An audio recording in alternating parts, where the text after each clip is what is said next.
Hello दोस्तों, जब आप अपनी वर्डप्रेस वेबसाइट का एक्सेस किसी और को देना चाहते हैं तो आपके सामने कोई सलूशन नहीं होता कि आप उसे एक्सेस कैसे दें।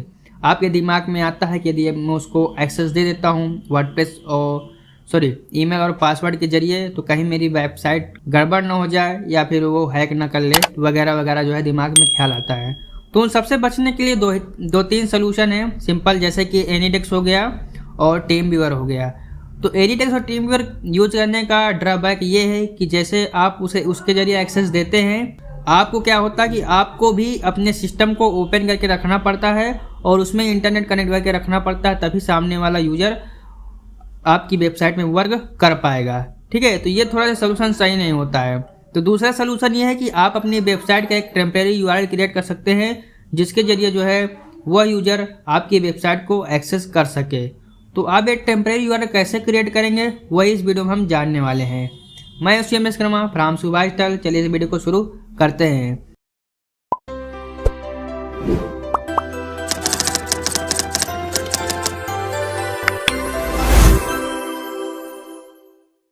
तो अब आपको क्या करना है कि आपको सबसे पहले अपना डैशबोर्ड खोल लेना है। ठीक है, किसका? साइट का। हमारी साइट यहाँ पर है। अब इसको हम ओपन कर लेंगे।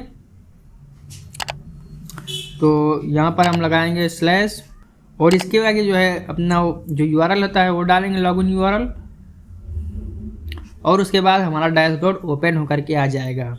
अब टेम्परेरी यूआरएल जनरेट करने के लिए हमें एक प्लगइन डालना पड़ेगा। तो उस प्लगइन का नाम है टेम्परेरी लॉगिन विदाउट पासवर्ड। ठीक है, आपको ये अपने इसमें डालना पड़ेगा। तो यहाँ पर हम आएंगे प्लगइन में और ऐड न्यू पर क्लिक कर देंगे और यहाँ पर उस प्लगइन का नाम डाल देंगे।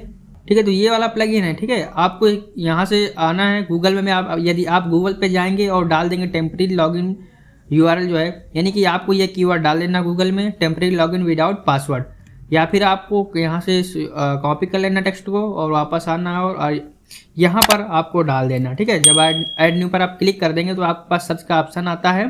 तो जब आप यहाँ पर डालेंगे तो यहाँ पर जो है आपका प्लगइन आ जाएगा। आपको ये वाला प्लगइन डालना, ये सिंपल है, काफ़ी आसान है। ठीक है, और इसके बाद इस प्रकार से इंस्टॉल नाउ का बटन आएगा तो आपको इंस्टॉल करना है। जब इंस्टॉल हो जाएगा तो एक्टिवेट का बटन आएगा, फिर आपको एक्टिवेट कर देना है। जब आप इसे एक्टिवेट कर देंगे तो आपके सामने ये डैशबोर्ड ओपन होकर के आ जाएगा। ये ऑप्शन आपको यूजर के अंदर देखने को मिलेगा। यहाँ पर देखिए टेम्परेरी लॉगिन का ऑप्शन आ जाएगा। अब यहाँ से हम लॉगिन क्रिएट कर देंगे। यहाँ पर कुछ सेटिंग्स के ऑप्शन है, तो सेटिंग में चलते हैं। तो सेटिंग में आपके आने के बाद यहाँ पर देखिए रोल मैनेजर, यहाँ से आप जो है रोल दे सकते हैं या फिर सिलेक्ट कर सकते हैं कि आपको कौन सा रोल रखना है। ठीक है, यहाँ से आप वो ऑप्शन यहाँ पर शो करा सकते हैं डिफ़ॉल्ट, बाय डिफ़ॉल्ट विजुअल करने के लिए कि बाय डिफ़ॉल्ट कौन सा हो। एडिटर भाई एडिटर होगा, कंट्रीब्यूटर होगा। ठीक है, तो इस हिसाब से जिस प्रकार का वर्क है आप उस हिसाब से करवा सकते हैं। उसके बाद जो रिडायरेक्शन कहाँ हो, लॉगिन करने के बाद यूजर किस पेज में जाए वो पेज भी आप यहाँ से सिलेक्ट कर सकते हैं, वो यहाँ पर दे सकते हैं। एंड उसके बाद एक्सपायर कब हो वो यहाँ से आप सेटिंग कर सकते हैं। तो आपको यहाँ पर सेटिंग में आने की ज़रूरत नहीं, आप यहाँ पर आइए सीधा। ठीक है, टेम्परेरी लॉगिन पर ही रहिए और क्रिएट न्यू पर आइए और यहाँ पर आप उस यूज़र का ईमेल दे दीजिए सबसे पहले। तो यहाँ पर मैं एक बाय डिफ़ॉल्ट ये ईमेल ले लेता हूँ। ठीक है, ये ईमेल इनवैलिड है, मैंने ऐसे ही एक टेक्स्ट के रूप में यहाँ पर डाल दिया। ठीक है, आप जो ईमेल डालेंगे हो उसका नोटिफिकेशन हो सकता है उस यूज़र के पास जाए। एंड उसके बाद यहाँ पर आपको क्या करना है कि यहाँ पर आपको नाम भी दे देना है, फर्स्ट नेम और लास्ट नेम उस यूज़र का जिसको आप एक्सेस दे रहे हैं। उसके बाद यहाँ पे उसका रोल डिसाइड करना है। रोल यहाँ पर एडमिनिस्ट्रेटर है, सब्सक्राइबर है, कंट्रीब्यूटर है, ऑथर एडिटर। तो आपको जो देना, जैसे कि आप आपको कुछ काम करवाना साइट में, ठीक है, तो आपको हो सकता है उसे फुल साइट का एक्सेस देना पड़ जाए या फिर एडिटर के रूप में आप दे सकते हैं, या फिर आपका कंटेंट वगैरह काम है, कुछ कंटेंट का काम करवाना था, आप ऑथर के रूप में दे सकते हैं। तो आप जैसा रोल देना चाहते हैं ज़रूरत के अनुसार वैसा यहाँ से आप सिलेक्ट कर लीजिए। मान लीजिए हमें एडिटर के रूप में देना है तो यहाँ से हम एडिटर का ऑप्शन सिलेक्ट कर लेंगे।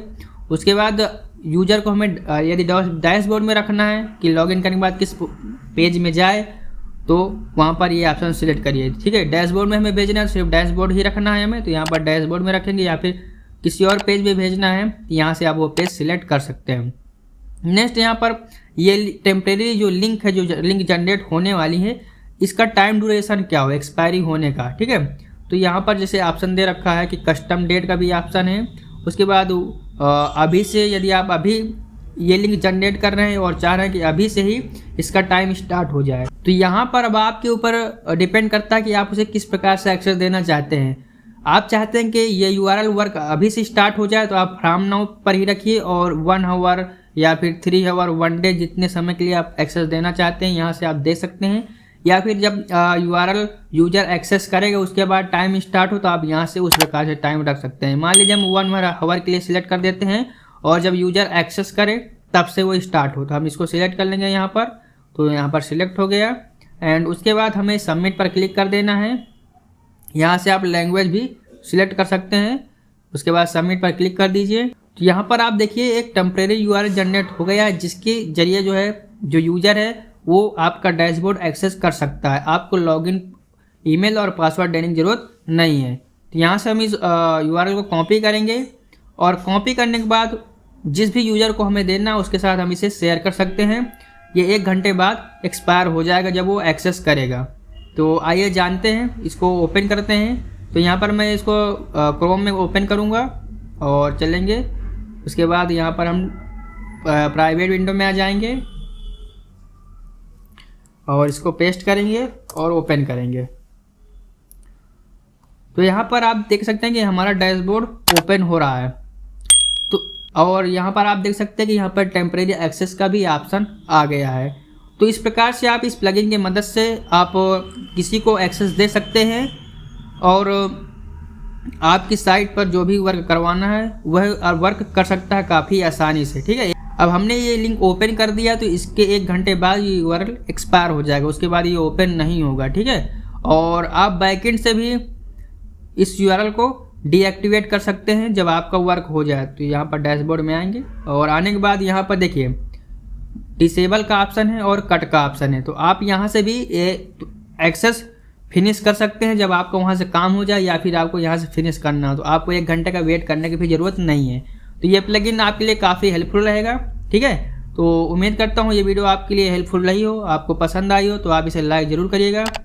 और इस वीडियो में सिर्फ इतना ही, और जहाँ पर कोई चीज़ समझ में ना आया हो कमेंट करके भी पूछ सकते हैं। मिलते हैं अगले वीडियो में, तब तक के लिए bye bye, thanks for watching. Subscribe करना मत भूलिएगा।